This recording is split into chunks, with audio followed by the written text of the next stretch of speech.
Chapitre 43 Conversation. La fête se poursuivit au ministère de la Régénération bien que le gouverneur se soit retiré avec ses proches.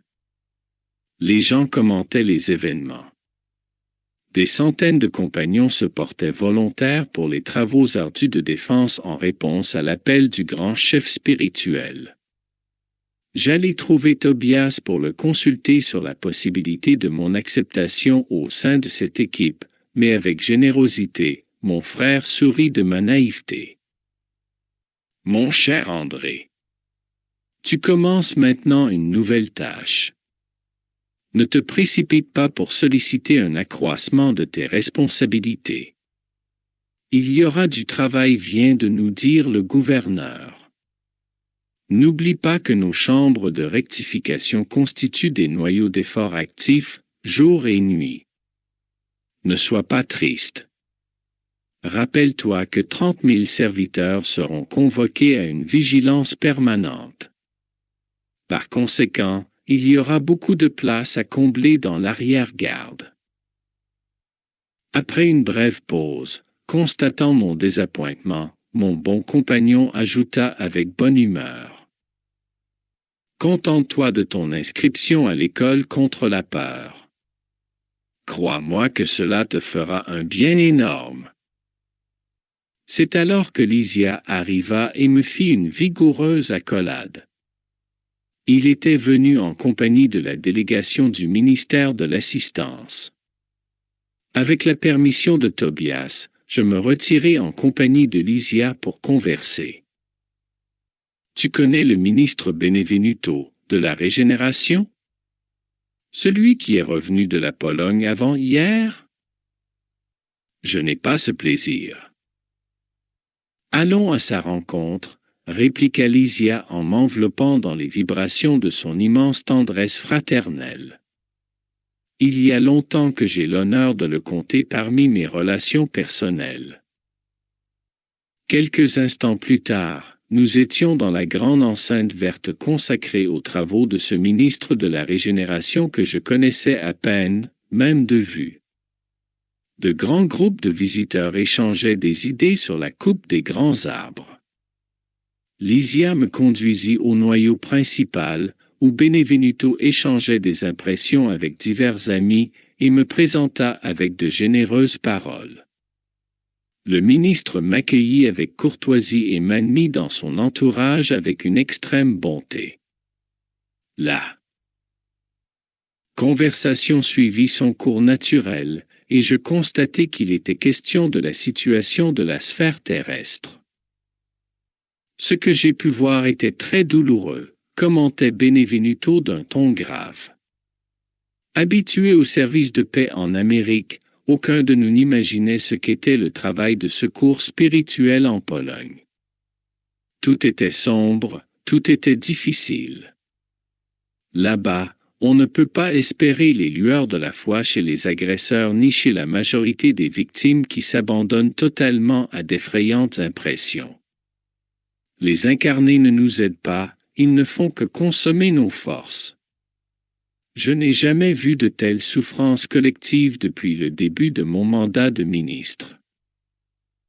Et la commission y est-elle demeurée longtemps? Demanda avec intérêt l'un des compagnons. Tout le temps dont elle disposait, répondit le ministre. Le chef de l'expédition, notre collègue de l'assistance, a jugé pertinent que nous demeurions exclusivement affairés à la tâche afin d'enrichir nos observations et de tirer le meilleur parti de l'expérience. En effet, les conditions n'auraient pu être meilleures. Je crois que nous sommes très loin de l'extraordinaire capacité de résistance des dévoués serviteurs spirituels qui sont en service là-bas. Toutes les tâches d'assistance immédiate fonctionnent parfaitement, malgré l'air asphyxiant, saturé de vibrations destructrices. Le champ de bataille invisible à nos frères terrestres est un véritable enfer aux proportions indescriptibles.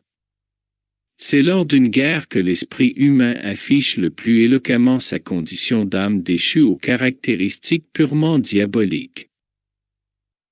J'ai vu des hommes intelligents et instruits déterminer avec minutie des secteurs d'activité pacifique définis en vue de ce qu'ils appellent les impacts directs. Des bombes d'un grand pouvoir explosif détruisent des édifices érigés patiemment. Au fluide vénéneux de la mitraillette se marient les émanations pestilentielles de la haine de sorte que toute aide est presque impossible.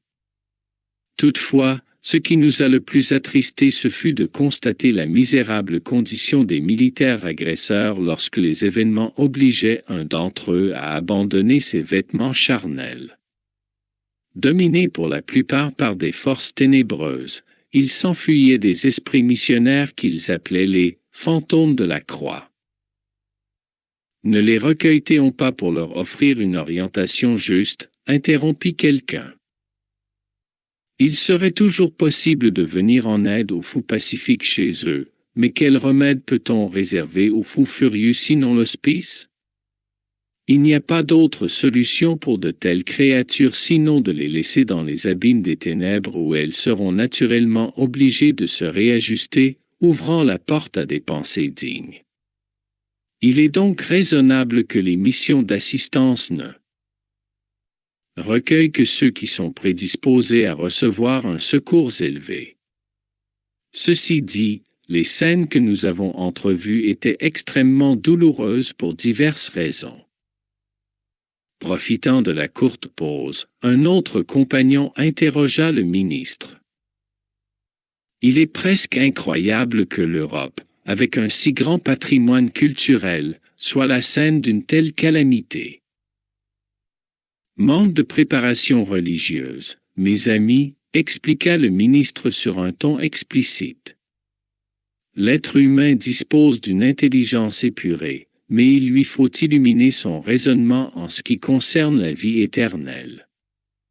Les églises sont toujours saintes dans leur fondement et le sacerdoce sera toujours divin quand il s'attardera essentiellement à la vérité de Dieu, mais le sacerdoce politique ne constituera jamais le noyau spirituel de la civilisation. Sans le souffle divin, les personnalités religieuses pourront inspirer le respect et l'admiration, mais pas la foi et la confiance. Et le spiritisme dans tout ça, demanda abruptement une des personnes présentes. N'y a-t-il pas plus de 50 ans que les premières fleurs doctrinaires sont apparues en Amérique et en Europe? Ce nouveau mouvement ne continue-t-il pas au service des vérités éternelles? Benvenuto sourit et fit un geste très significatif avant de poursuivre. Le spiritisme est notre grande espérance. C'est le consolateur de l'humanité incarnée, mais notre marche est encore très lente. Il s'agit d'un don sublime que la majorité des humains n'ont pas encore, les yeux pour voir. Un pourcentage écrasant des nouveaux apprentis s'approche de cette source divine en reproduisant d'anciens vices religieux. Ils veulent en tirer les profits, mais ne sont pas disposés à donner quoi que ce soit d'eux-mêmes. Ils invoquent la vérité, mais ne cheminent pas à sa rencontre. Tandis que plusieurs chercheurs réduisent les médiums à l'état de cobayes humains, de nombreux croyants se comportent comme certains malades qui, bien que guéris, croient davantage en la maladie qu'en la santé et n'utilisent jamais leurs pieds. Enfin, les esprits matérialisés y cherchent un phénomène passager, tandis que nous vivons à la recherche d'humains spiritualisés prêts à accomplir un travail sérieux. Le jeu de mots détendit l'atmosphère, mais le ministre reprit avec gravité. Nos services sont astronomiques. Mais n'oublions pas que tout humain est une semence de la divinité. Attaquons-nous à l'exécution de nos devoirs avec espérance et optimisme et soyons convaincus que si nous accomplissons bien notre partie, nous pourrons être en paix, car le Seigneur fera le reste.